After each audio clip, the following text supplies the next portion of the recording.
بسم الله الرحمن الرحيم. الرحمن علم القرآن.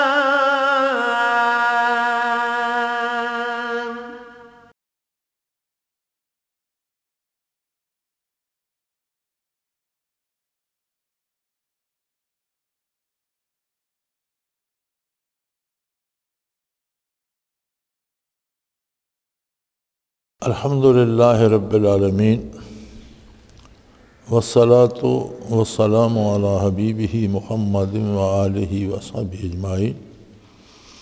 اعوذ باللہ من الشیطان الرجیم. بسم اللہ الرحمن الرحیم. من جاء بالحسنۃ فلہ عشر امثالہا ومن جاء بالسیئۃ فلا یجزی الا مثلہا وہم لا یظلمون.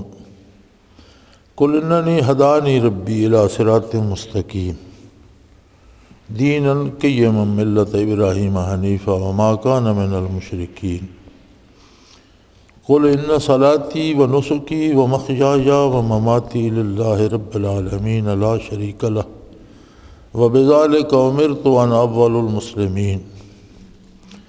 قل غیر اللہ ابغی ربا وهو رب کل شیء ولا تکسب کل نفس الا علیہا ولا تزر وازرۃ وزر اخری ثم الی ربکم مرجعکم بما کنتم تعملون بما کنتم فیہ تختلفون وهو الذی جعلکم خلائف الارض ورفع بعضکم فوق بعض درجات لیبلوکم فیما آتاکم ان ربک سریع العقاب وَإِنَّهُ لَغَفُورٌ رَحِيمٌ. اللهم سبحانك لا علم لنا إلا ما علمتنا إنك أنت العليم الحكيم. مولاي صل وسلم دائما أبدا على حبيبك خير الخلق كلهم. ان آیات مبارکہ کا بامحاورہ سادہ سا ترجمہ عرض کیے دیتا ہوں کہ جو نیکی کما کے لائے گا اسے اس کا 10 گنا اجر ملے گا، اور جو برائی اپنے ساتھ لائے گا اسے اس کے برابر ہی سزا دی جائے گی، اور کسی کے ساتھ زیادتی نہیں کی جائے گی. آپ فرما دیجئے صلی اللہ علیہ وآلہ وسلم کہ یقیناً مجھے میرے پروردگار نے سیدھے راستہ کی ہدایت کر دی ہے، سیدھا راستہ دکھا دیا ہے، اور یہ ایک مستحکم دین ہے. ابراہیم علیہ السلام کی ملت پر جو سیدھا اور کھرا ہے، اس میں کوئی ٹیڑھا پن نہیں ہے، اور ابراہیم علیہ السلام شرک کرنے والوں میں سے نہیں تھے. آپ فرما دیجئے میری عبادت، میری صلاۃ، میری عبادت، میری زندگی، میری موت سب اللہ کے لیے ہے، جو تمام جہانوں کا رب ہے، جس کا کوئی شریک نہیں، اور مجھے اسی کا حکم دیا گیا ہے، اور میں سب سے پہلے ماننے والوں میں سے ہوں. اور آپ فرما دیجئے کہ کیا اس کے باوجود اللہ کریم کے علاوہ میں کسی اور کو اپنا رب تسلیم کروں، حالانکہ اللہ ہر شے کا رب ہے. اور یہ بھی یاد رکھو کہ جو کوئی عمل کرتا ہے اس کا نتیجہ اس کے اپنے لیے ہے، کوئی دوسرا کسی دوسرے کا بوجھ نہیں اٹھائے گا. بالآخر تمہیں اپنے پروردگار کی بارگاہ میں واپس جانا ہے، اور وہ تمہیں تمہارے سارے اختلافات کے بارے میں بھی حقائق سے مطلع فرمائے گا. وہی ہستی ہے جس نے تمہیں زمین میں دوسروں کا جانشین بنایا، اور بعض کو بعض پر بلند درجات عطا کیے تاکہ تمہیں آزما سکے. جو کچھ اس نے تمہیں عطا کیا ہے اس میں کس طرح تم اس کا حق ادا کرتے ہو. یاد رکھو اللہ بہت جلد حساب لینے والا ہے، اور یہ بھی یاد رکھو کہ وہ بخشنے والا اور رحم کرنے والا ہے۔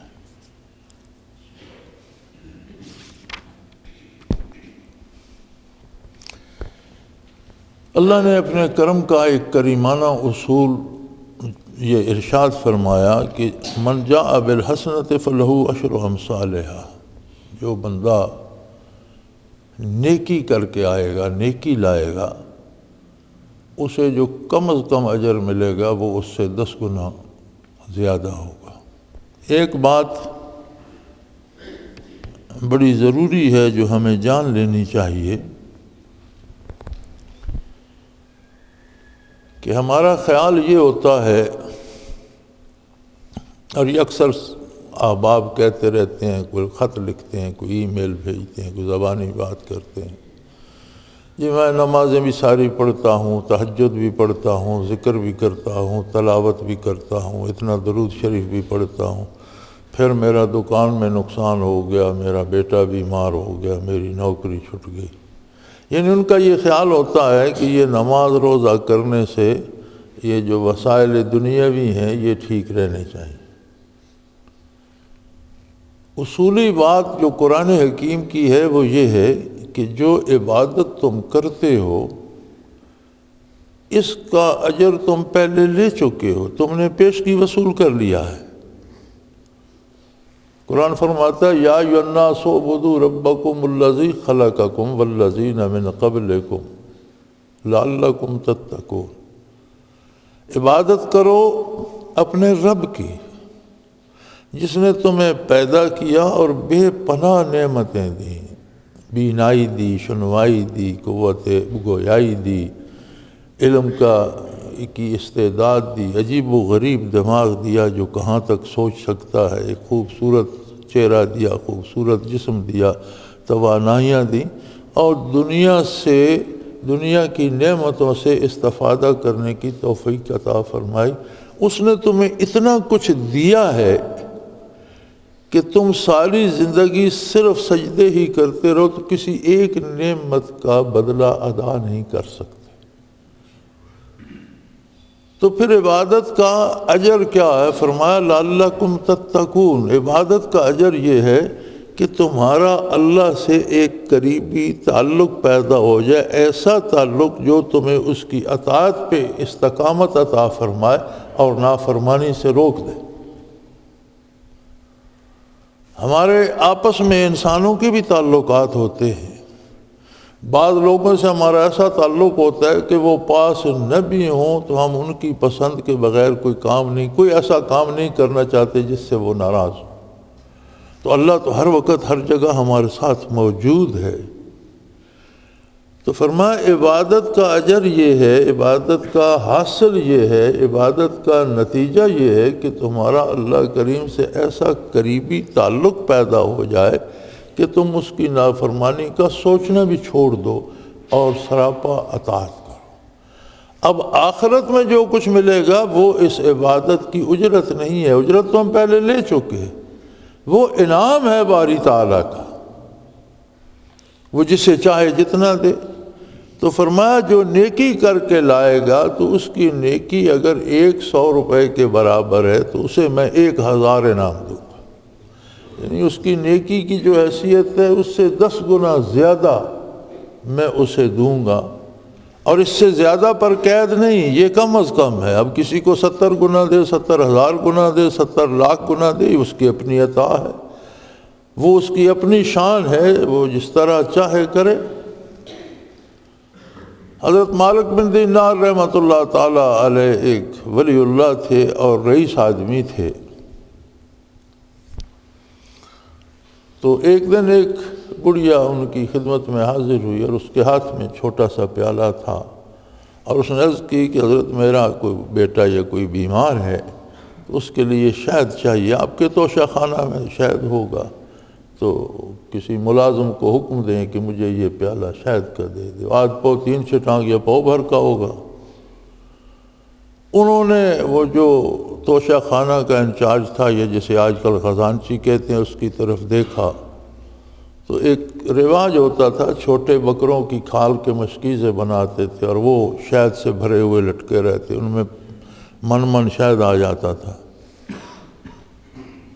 20 کلو 25 کلو شہد اس چھوٹے سے مشکیزے میں آ جاتا تھا۔ تو انہوں نے اس خزانچی کی طرف دیکھا اور فرمایا اندر سے شہد کا ایک مشکیزہ لے آؤ۔ وہ مشکیزہ لے آیا تو اس نے کہا اس مائی کو دے دو، مائی دعائیں دیتی چلی گئی۔ پاس کچھ لوگ ان کے دوست بیٹھے تھے، انہوں نے عرض کی حضرت اس نے تو پاؤ بھر شہد مانگا تھا، آپ نے پورا مشکیزہ دے دیا۔ انہوں نے فرمایا اس کے لیے پاؤ بھر بھی بڑا قیمتی تھا، وہ بہت غریب ہے، مجھے اللہ نے اتنا دیا ہوا ہے کہ میرے توشہ خانے میں ایسے کتنے مشکیزے اور لٹک رہے، تو مجھے اللہ سے حیا آئی کہ اس نے تو اپنی حیثیت کے مطابق مانگا تھا، تم تو اپنی حیثیت کے مطابق دیتے، یہ تمہارا مال تو نہیں ہے، میں نے تمہیں دے رکھا ہے۔ تو میں نے اللہ سے حیا کر کے اسے مشکیزہ دے دیا۔ اگر اللہ کے بندوں کی عطا کا یہ عالم ہے تو خود اس کی عطا کا کیا عالم ہوگا۔ لیکن نیکی ہے کیا؟ آج کل یہ بات بھی اس میں بھی اختلاف ہو گئے کہ نیکی کیا ہے۔ ہر بندہ جو سمجھتا ہے اسی کو نیکی بنا لیتا ہے۔ یاد رکھو نیکی کا ایک اصول ہے، جو کام نبی کریم صلی اللہ علیہ وسلم کے حکم کے مطابق ہے وہ نیکی ہے، جو حکم کے خلاف ہے وہ نیکی نہیں۔ اس پہ 10 دانشور اکٹھے ہو جائیں، 20 پڑھے لکھے لوگ اکٹھے ہو جائیں، ہزاروں فقر کا دعویٰ کرنے والے جمع ہو جائیں، لاکھوں علماء جمع ہو جائیں، نیکی صرف وہ ہے جسے محمد الرسول اللہ صلی اللہ علیہ وسلم نے کرنے کا حکم دیا۔ ایجاد بندہ نیکی نہیں ہے۔ اور فرمایا پھر اللہ کریم ایسا ہے کہ اگر کوئی برائی کر کے لے آیا تو اس میں اضافہ نہیں کرے گا، جتنا جرم اس نے کیا ہے اس کے مطابق جو سزا ہے وہ اسے دی جائے گی۔ کسی کے ساتھ زیادتی نہیں کی جائے گی کہ اس کا جرم کم ہو، سزا زیادہ دی جائے۔ لیکن اللہ معاف فرمائے، آخرت کی سزائیں بہت تکلیف دہ ہیں، اس دنیا میں بندہ تصور نہیں کر سکتا۔ اس دنیا میں آپ دیکھ لیں کہ پورے وجود میں ایک چھوٹا سا دانت ہوتا ہے، اگر ایک دانت میں درد ہو جائے تو کیا عالم ہوتا ہے، کہیں انگلی پہ ذرا سی چوٹ یا کٹ لگ جائے تو کیا عالم ہوتا ہے، بخار ہو جائے تو کیا عالم ہوتا ہے۔ تو آخرت کی سزائیں تو بڑی دردناک ہیں۔ اللہ کریم سب مسلمانوں کو اس سے محفوظ رکھے۔ اور پھر فرمایا میرے حبیب ان لوگوں سے کہہ دیجئے، یہود و نصارہ یا مشرکین عرب جو آپ کے گرد ہیں اور جو چاہتے ہیں، مشرکین عرب اور یہود و نصارہ یہ چاہتے تھے کہ پہلے بھی تو عرب میں اور مکہ مکرمہ میں بے شمار مذاہب کے لوگ رہتے ہیں، سارے اپنی پوجا پاٹ اپنے اپنے طریقے سے کرتے ہیں، لیکن جو معاشرت ہے وہ ہم سب کی ایک ہے، کاروبار ایک طرح سا ہے، ایک شہر میں رہتے ہیں، ایک طرح کی کھانے کھاتے ہیں، ایک طرح کا میل جول ہے۔ تو آپ بھی اپنے رب کی عبادت کرتے رہیں، لیکن ہمارے ساتھ مل جل کر رہنے اور طریقہ کار میں اختلاف نہ کریں، تو ایک نیا مذہب بھی سے کیا فرق پڑتا ہے۔ فرمایا انہیں بتا دیجئے اننی ہدانی ربی الی صراط مستقیم، یقیناً مجھے میرے پروردگار نے سیدھے راستے کی رہنمائی کر دی ہے، مجھ پر وحی نازل ہوتا ہے، اللہ کریم مجھ پر احکام نازل فرماتا ہے، اور صحیح جو راستہ ہے وہ مجھے اللہ نے بتا دیا ہے۔ انسان مرکب ہے بدن اور روح سے، بدن میں روح ہوتی ہے تو اسے انسان کہا جاتا ہے، لیکن روح الگ ہو جائے تو اسی انسان کو ناش کہتے ہیں، میت کہتے ہیں، مردہ کہتے ہیں، اسے انسان کو نہیں کہتا۔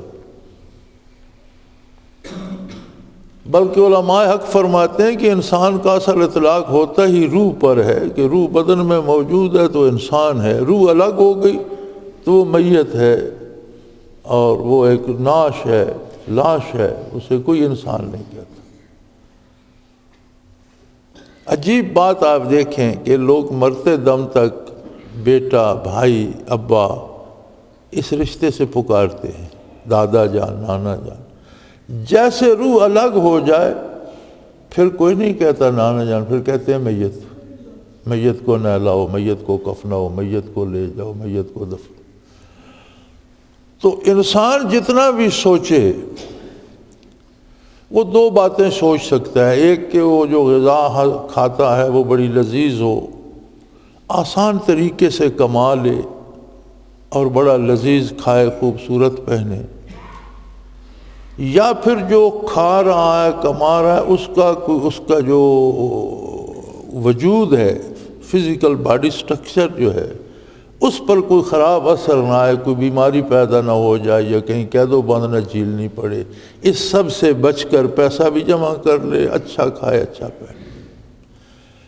اب یہ انسانی عقل جو مادی ہے، مادی وجود کے بارے تو وہ جان گئی کہ اس طرح سے کمائیں تو پکڑ کوئی نہیں سکے گا، سزا نہیں ملے گی، مار نہیں پڑے گی، اس طرح کا پکا کر کھائیں تو صحت ٹھیک رہے گی، یہاں تک تو بات درست ہے۔ لیکن انسان صرف بدن کا نام تو نہیں ہے، اصل انسان تو روح ہے۔ اب وہ اگر ناجائز طریقے سے کماتا ہے، حرام کھاتا ہے، تو بے شک اس کی صحت ٹھیک رہے، بے شک اس کو کوئی دنیاوی نقصان نہ پہنچے، لیکن اس کے حرام کھانے سے روح تو مرنا شروع ہو جائے گی۔ اللہ وجودوں کا بھی رب ہے، اللہ روحوں کا بھی پروردگار ہے، روح کا بھی رب ہے۔ تو فرمایا میرے حبیب انہیں فرما دیجئے کہ مجھے تو میرے رب نے وہ راستہ بتا دیا ہے، دنیا میں رہنے کا وہ سلیقہ سکھا دیا ہے کہ جس سے بدن بھی تر و تازہ رہے، اسے لطف بھی آئے، خوبصورت زندگی بھی گزارے، اور اس کے ساتھ ساتھ از خود روح بھی روح کی بالیدگی کا سبب بھی ہوتا چلا جائے۔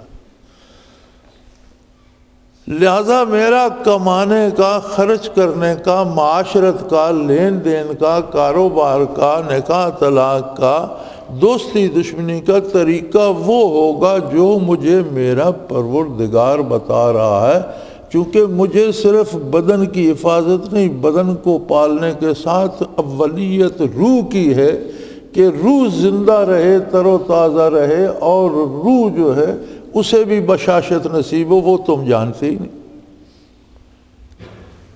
تو میں تمہارے ساتھ مل جل کر کیسے رہ سکتا ہوں؟ یہ جو آج کل پھر ایک تاریخ چل رہی ہے نا، کبھی کہتے ہیں ہندوستان سے صلح کر لو، لوگوں کو آنے جانے دو، اور پھر لوگوں سے بنیاد کہاں سے رکھتے ہیں؟ فنکاروں سے۔ فنکار سے ان کی مراد کنجر ہوتی ہے، پنجابی اور سادے الفاظ میں کہا جائے نا، اسے اس میں رنگ و روغن میں نہ لپیٹا جائے تو اس سے ان کی مراد کنجر خانہ ہوتا ہے، گانے بجانے والے لوگ، ڈوم ڈرلے، یہ وہ۔ اب یہ قوموں کے رشتوں کا سبب ہے یا جس نے پیدا کیا ہے اس کے بتائے ہوئے عقائد و اعمال رشتوں کا سبب ہے؟ تو فرمایا میرے نبی ان لوگوں کو بتا دو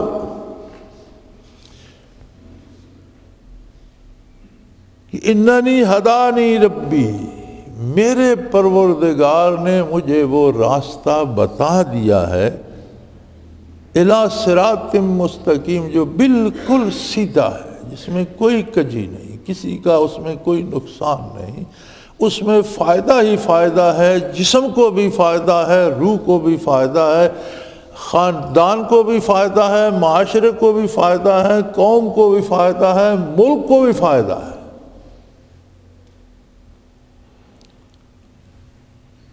آج ہمارے ملک میں ہمارے دوست ملک کے چین کے وزیر اعظم تشریف لائے ہیں، تو کریم آف دا نیشن، وزیر اعظم، سارے وزراء، پھر جو خاص لوگ ہیں، تقریباً ساری جو کریم ہے قوم کی اور سارے جو سربراہ سارا برسر اقتدار طبقہ ہوائی اڈے پہ کھڑا تھا، اور میں دیکھ رہا تھا کہ سر سے پاؤں تک سارے انگریزی تہذیب میں غرق،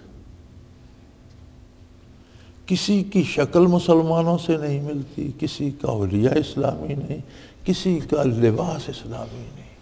ہم کیا قوم ہیں، ہم کیسے عجیب لوگ ہیں کہ کوئی ایک بندہ ہمیں اس پوری کریم، مجھے کوئی بندہ ایسا نظر نہیں آیا جس کا حلیہ محمد الرسول اللہ صلی اللہ علیہ وسلم جیسا ہو، جس کا لباس شرعی یا اسلامی یا قومی ہو۔ کیا ہمارا قومی لباس اتنا گیا گزرا ہے؟ کیا ہم کوئی قوم ہیں بھی کہ نہیں؟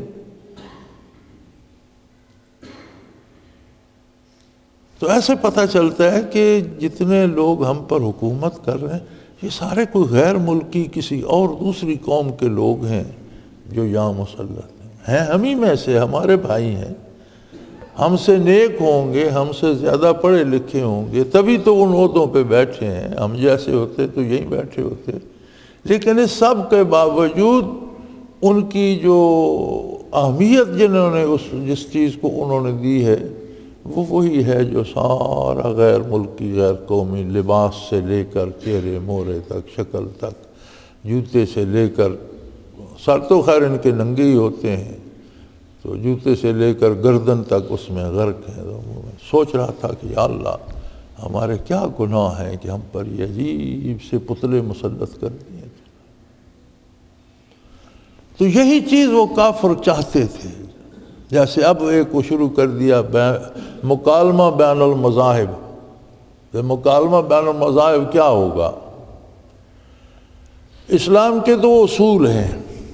اسلام نے زندہ رہنے کا حق ہر شخص کو دیا ہے، زندگی اللہ کی دی ہوئی ہے، اس کے حکم سے لی جا سکتی ہے، کوئی کسی کی جان نہیں لے سکتا۔ عقیدہ رکھنے کا حق ہر شخص کو ہے، وہ کافر ہے، یہودی ہے، عیسائی ہے، ہندو ہے، سکھ ہے، اس کا حق ہے، آپ زبردستی اس کا عقیدہ نہیں چھڑا سکتے۔ اس کے سارے انسانی حقوق آپ کو دینے ہوں گے، اسے زندہ رہنے کا حق، اس کی جان مال کا تحفظ، روزگار کے وسائل، علاج معالجہ، اس کے بچوں کی تعلیم، سارے انسانی حقوق آپ کو اسے دینے ہوں گے۔ اب اس کے آگے کون سی صلح ہے؟ وہ اپنا مذہب بھی رکھ سکتا ہے۔ یہ مکالمہ بین المذاہب پھر کیا ہے؟ کیا اسلام کے کچھ عقیدے چھوڑ دیے جائیں اور کچھ دوسرے مذاہب کے لے لیے جائیں اس مکالمے کا، اور کیا مطلب ہے؟ تو یہ تو اس زمانے میں بھی نبی صلی اللہ علیہ وسلم سے بھی کیا لوگوں نے کہ جناب کچھ آپ اپنے رب کی پوجا کرتے رہے، ہمارے بتوں کو غلط کہنا چھوڑ دیں۔ آپ جسے آپ اللہ سمجھتے ہیں آپ اس کی عبادت کریں، اس کا حکم مانیں، لیکن جنہیں ہم معبود سمجھتے ہیں انہیں غلط کہنا چھوڑ دیں تو ہم اور آپ مل جل کر رہیں۔ آپ نے فرمایا میرے بھائی میں اپنی مرضی سے نہ کہتا ہوں نہ کرتا ہوں۔ اننی ہدانی ربی، مجھے میرے پروردگار نے جو رب العالمین ہے سیدھا راستہ بتا دیا ہے، جس میں جسم کی بھلا بھی ہے، روح کی فلاح بھی ہے، اور ایسا راستہ بتا دیے جس میں کوئی کجی نہیں۔ تم بھی اپنا لو، تمہیں بھی فائدہ ہوگا، جو قبول کر لے گا اسی کو فائدہ ہوگا۔ دیناً قیما ملت ابراہیم حنیفہ، یہ دین قیم ہے۔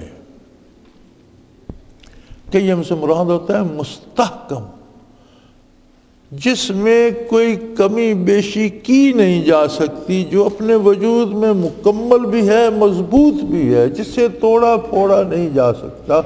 آپ اس سے ہٹیں گے تو بے دین کہلائیں گے، دین تبدیل نہیں ہوگا۔ یعنی دین میں اگر کوئی تبدیلی کرے گا تو وہ خود بے دین کہلائے گا، دین اپنی جگہ قائم رہے گا۔ اور یہی طریقہ ہے ابراہیم علیہ السلام کا، جو ہر طرح کی کجی سے پاک ہے، حنیفہ۔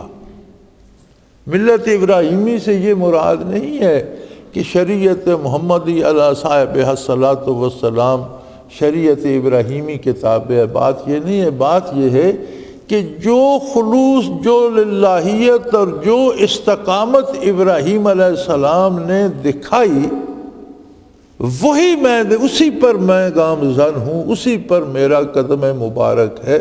اور وہی راستہ، چونکہ یہودی کہتے تھے ہم پیروکار ہیں ابراہیم علیہ السلام کے، نصارہ کہتے تھے ہم ان کے مشرکین کہتے تھے ہمارے پاس دین ابراہیم ہے۔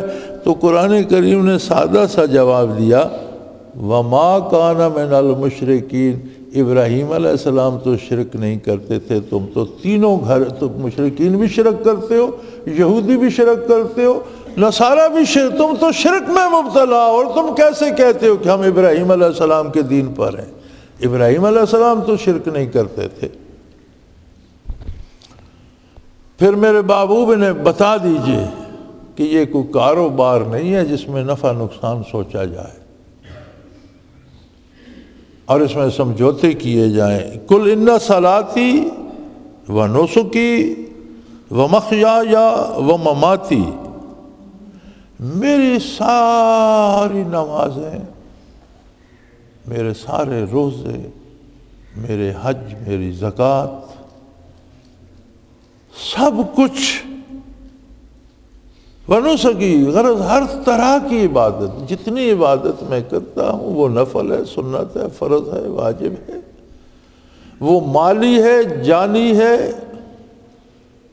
ساری عبادتیں، اور میری زندگی، میرا زندہ رہنا دنیا میں، اور میرا دنیا سے چلا جانا، میری موت، یہ سب کچھ اللہ کے لیے ہے،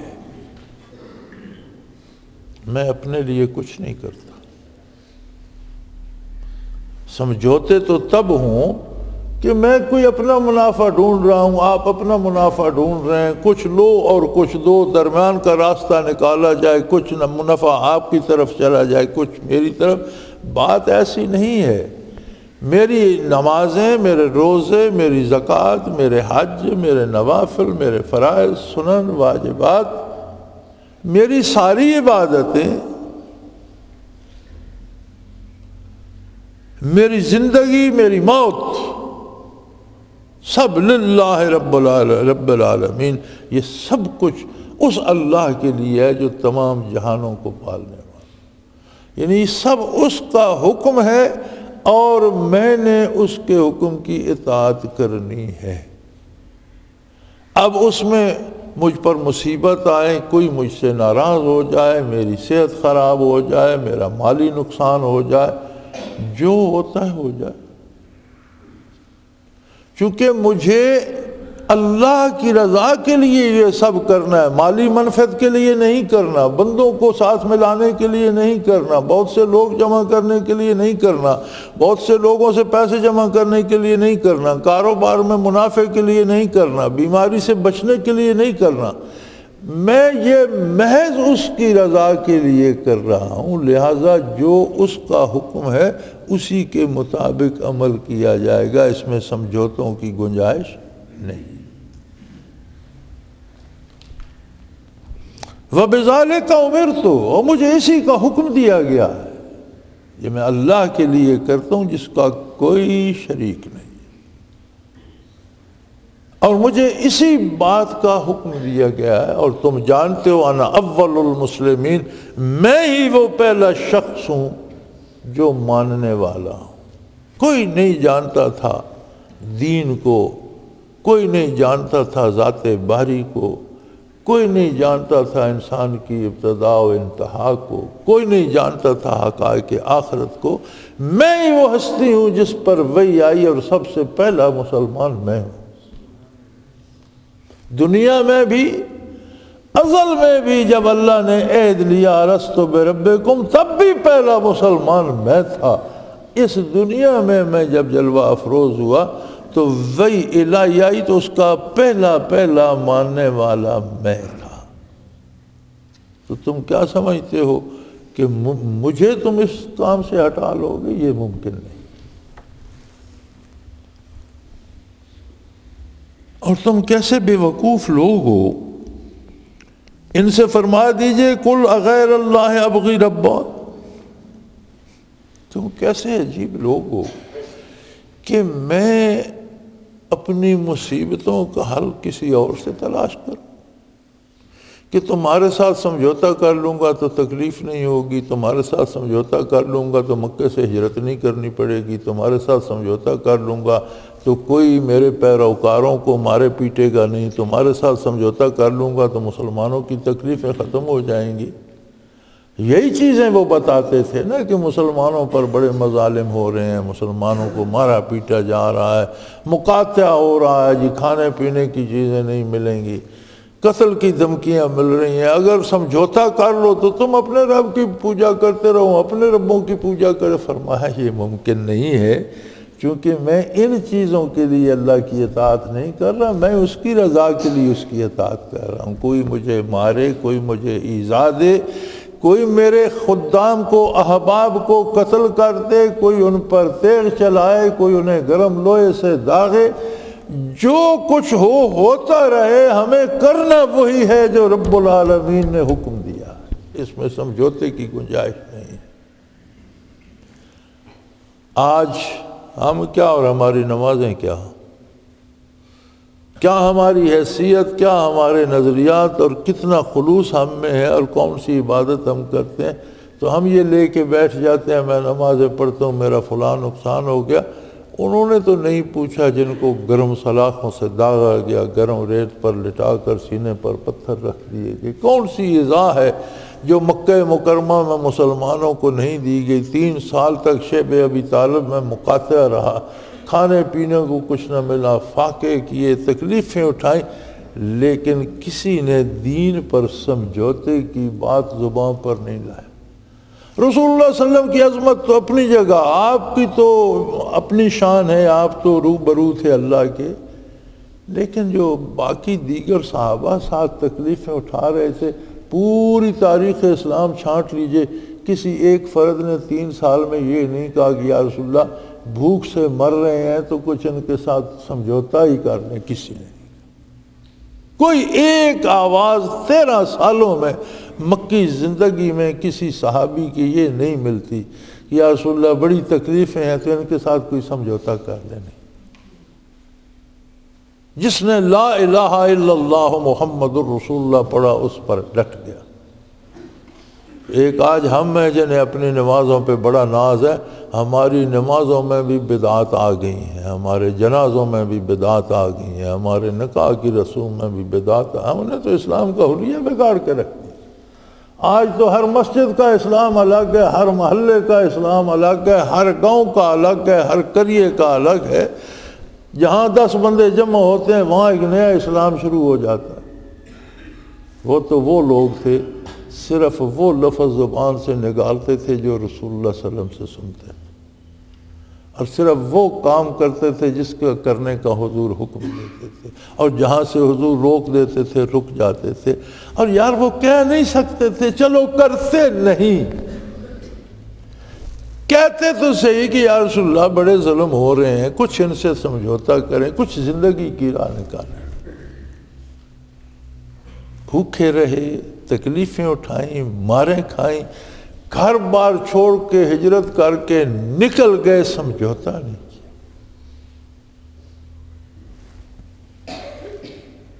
فرمایا یہ کیسے ممکن ہے کہ میرا روزی دینے والا، میری مشکلات حل کرنے والا، مجھے پالنے والا، مجھے تمام نعمتیں دینے والا، میری فریاد سننے والا میرا رب موجود ہے، اس کے ہوتے ہوئے میں کسی اور سے امیدیں باندھ لوں،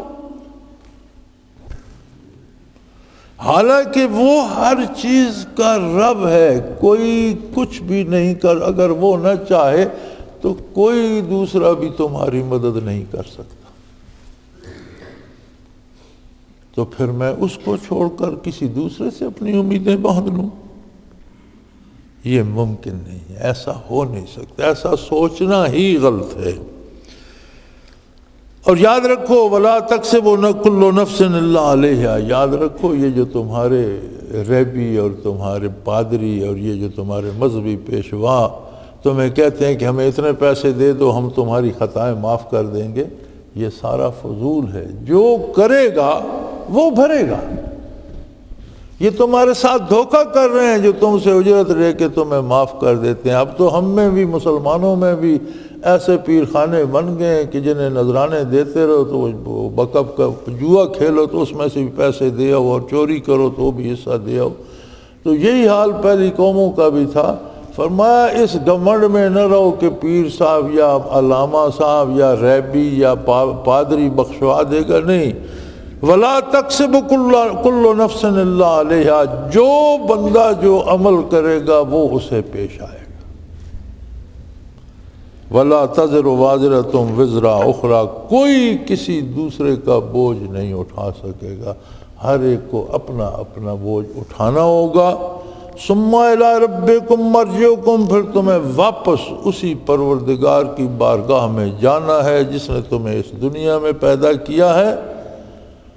اور تمہیں تو گھمنڈ ہوگا کہ ہم سے پوچھے گا، تم جرم کر کے بھول چکے ہوگے، بے شمار گناہ ایسے ہیں جو تمہارے حافظے سے محو ہو گئے ہوں گے، وہ تمہیں بتائے گا کہ تم نے یہ بھی کیا، یہ بھی کیا، یہ بھی کیا۔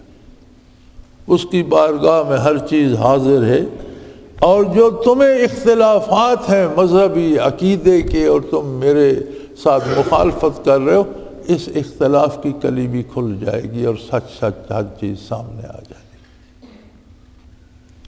جانتے نہیں ہو کہ تم پہلے انسان نہیں ہو جنہوں نے اس زمین کو آباد کیا؟ یہ اس اللہ کی حکمت ہے کہ پہلے اٹھ گئے اور ان کی جگہ پر تم آ گئے۔ وَهُوَ الَّذِي جَعَلَكُمْ خَلَائِفَ الْأَرْضِ، اس نے تمہیں زمین میں وارث بنا دیا پہلوں کا۔ یہ گھر، یہ گاؤں، یہ کھیت، یہ تم نے تو نہیں بنائے، یہ تمہارے ہی تو نہیں تھے۔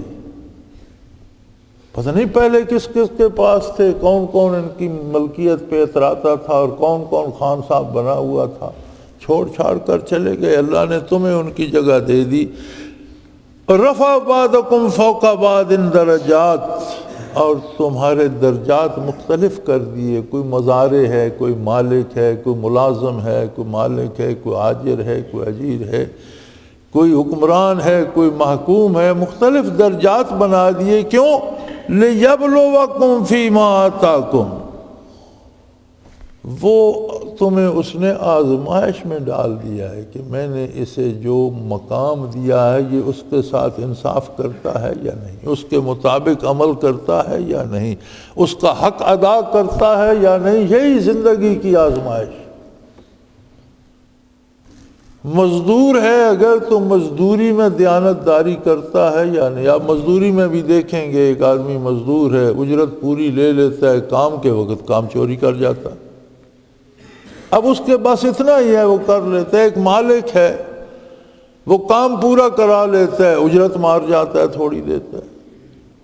تو یہی آزمائش ہے کہ جہاں تم ہو وہاں اللہ جل شانہ کو حاضر و ناظر جان کر پوری دیانتداری سے اپنا منصب فرائض منصبی ادا کرتے ہو یا نہیں۔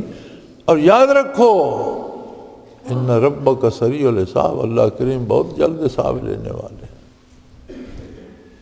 یہ تو اس دنیا میں تمہاری آنکھیں بند ہیں۔ ایک حدیث شریف کا مفہوم ہے کہ لوگ سو رہے ہیں، جیسے سویا ہوا بندہ ہوتا ہے نا، اسے گرمی سردی بھوک پیاس نیکی بدی کسی کا احساس نہیں ہوتا۔ جب آنکھ کھلتی ہے تو اسے پتہ چلتا ہے کہ میں کہاں ہوں، کتنی دیر گزر گئی، مجھے کھانا پینا ہے، کسی سے ملنا ہے، وہ کام بھی رہتا ہے، وہ بھی رہتا ہے۔ فرمایا الناس نیام، لوگ سوئے ہوئے ہیں، جب موت آتی ہے تو ان کی آنکھ کھلتی ہے، لیکن اس وقت کام کرنے کی فرصت نہیں ہوتی۔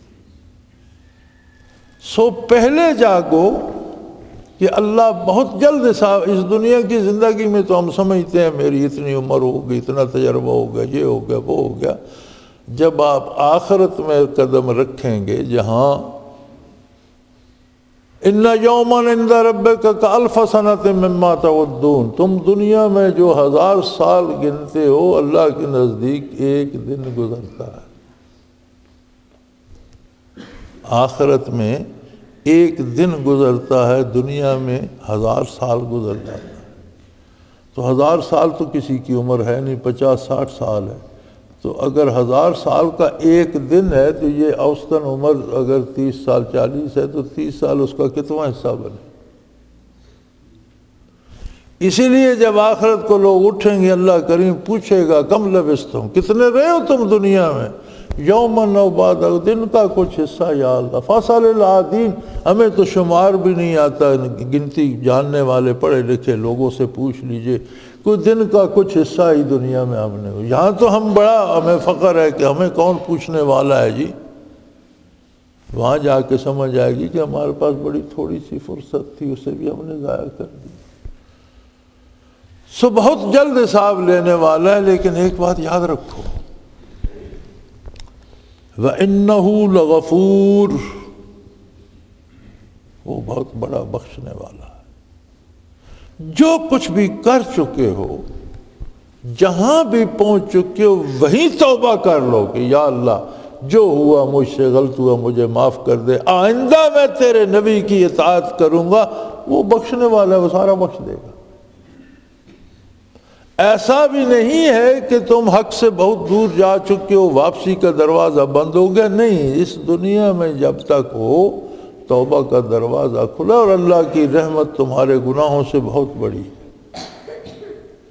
مگر تم دین کو سمجھوتوں پر لانے کی بجائے خود اپنی برائیوں سے، برے عقیدوں سے، غلط فاسد خیالات سے توبہ کرو، وہ بخشنے والا بھی ہے اور رحیم ہے، بہت رحم کرنے والا ہے، لہذا اس کے رحمت کے دامن کو تھامو اور اس کی بخشش کو تھامو اور توبہ کرو، رجوع اللہ کرو، اس سے پہلے کہ وقت گزر جائے۔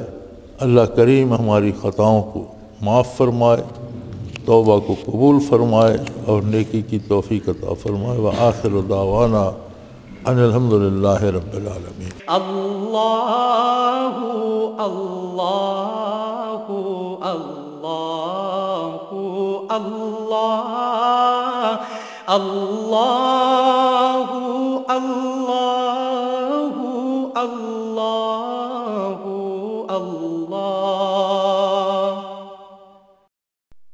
حضرت امیر محمد اکرم آوان مد ذلہ العالی دارالعرفان منارہ ضلع چکوال میں سالہ سال سے قرآن و حدیث کے اوپر خطابات کر رہے ہیں اور سلسلہ نقشبندیہ اویسیہ کے مطابق لوگوں کو ذکر الہی کی تربیت دے رہے ہیں۔ وہ قرآن پاک کی تفسیر ترتیب وار بیان کر رہے ہیں۔ تفسیر قرآن کو وہ موجودہ ملکی اور بین الاقوامی حالات کے مطابق بیان کرتے ہیں۔ موٹر وے سے کلر کہار کے انٹرچینج سے نکلتے ہوئے، کلر کہار کی جھیل سے ہوتے ہوئے، میانی، بوچھال اور نورپور سے گزرتے ہوئے دارالعرفان منارہ پہنچ سکتے ہیں۔ حضرت امیر محمد اکرم آوان نے بچیوں اور بچوں کی دینی اور دنیاوی تعلیم کے لیے سقارہ اکیڈمی کے نام سے ایک درسگاہ بھی قائم کی ہے، جس کا افتتاح ملک پاکستان کے صدر جنرل محمد ضیاء الحق نے اپنے دست مبارک سے کیا تھا۔ وہ تمام احباب جو اسلام کی طلب رکھتے ہیں ان سے گزارش ہے کہ دارالعرفان منارہ ضلع چکوال میں امیر محمد اکرم آوان صاحب کے خطابات سے مستفید ہوں۔ وہ ہر جمعے کو نماز سے پہلے بیان فرماتے ہیں۔ ہر ماہ کی پہلی اتوار کو ماہانہ اجتماع ہوتا ہے جس میں آپ خصوصی خطاب فرماتے ہیں اور پاکستان کے چاروں صوبوں سے احباب اس اجتماع میں شرکت کرتے ہیں۔ اس کے علاوہ یہاں سال میں 2 مرکزی اجتماعات بھی ہوتے ہیں، ایک رمضان المبارک میں اعتکاف کا اجتماع اور دوسرا جولائی اور اگست میں 40 دن کا اجتماع ہوتا ہے جس میں روحانی تربیت کی جاتی ہے۔ اپنا خون سیماب دے کر اتنا ہم کر جائیں گے، نام آقا کا چمن میں پھر رقم کر جائیں گے۔